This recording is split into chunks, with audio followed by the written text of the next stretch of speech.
T I کے تمام چیدہ وکلا پیش ہوں گے، ILF پیش ہوگی، ان کے مقدمے کو میں اپنا مقدمہ بنا کر آگے بڑھوں گا۔ اس سے زیادہ اہم کوئی بات نہیں ہے۔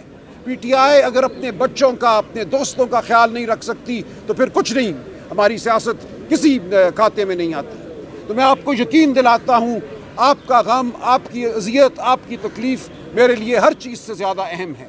تو انشاءاللہ جو آپ کو کفالت کی ضرورت ہے وہاں بھی ہم مدد کریں گے۔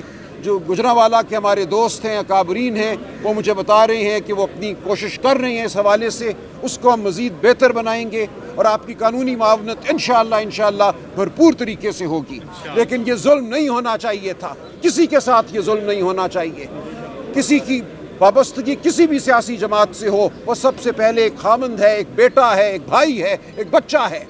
یہ پاکستانی ہیں، پاکستانیوں کو اس طرح ایک درندگی کے ساتھ ان کے ساتھ سلوک کرنا کسی طرح بھی جائز نہیں ہے۔ تو ہم حق سچ کے لیے لڑتے رہیں گے، ہم حقیقی آزادی کے لیے لڑتے رہیں گے۔ ہماری سیاست اسی لیے ہے کہ اس ملک میں انصاف ہو، ہر ایک کو انسانیت سے دیکھا جائے، انسانیت کا سلوک ہو۔ تو آپ کے ساتھ یہ نہیں ہوا، میرا سر جھکا ہوا ہے آپ کے سامنے، میں آپ سے معذرت مانگتا ہوں۔ آپ کے آنسو بہت قیمتی ہیں، مجھے معاف کیجیے، ہم سب کو معاف کیجیے، ہم آپ کے ساتھ آگے بڑھیں گے اور انشاءاللہ آج کے بعد آپ کی ہر پیشی میری ذاتی پیشی ہوگی۔ آپ کا بہت شکریہ، میں میڈیا کا بھی شکریہ ادا کرتا ہوں۔ اور مجھے بتایا گیا ہے انصاری صاحب کہ ہمارے صحافی بھائیوں کے ساتھ، بہنوں کے ساتھ بھی زیادتی ہو رہی ہے۔ چپ کر جائیں۔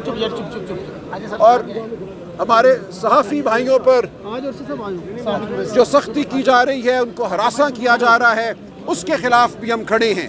رسوانہ صاحب ہائی کورٹ بار کے صدر ہیں، یہ میرے ساتھ کھڑے ہیں۔ ہم صحافیوں کا، صحافت کا مقدمہ بھی لڑیں گے۔ صحافت کے بغیر سچ باہر نہیں آ سکتا۔ صحافت کا جب آپ گلا گھونٹتے ہیں تو آپ کا مقصد سچ کا گلا گھونٹنا ہوتا ہے۔ تو ہم اپنے صحافی بھائیوں کے ساتھ کھڑے ہیں، صحافت کا مقدمہ بھی ہم لڑیں گے۔ نسوانہ صاحب، یہ ہماری اولین ترجیح ہے۔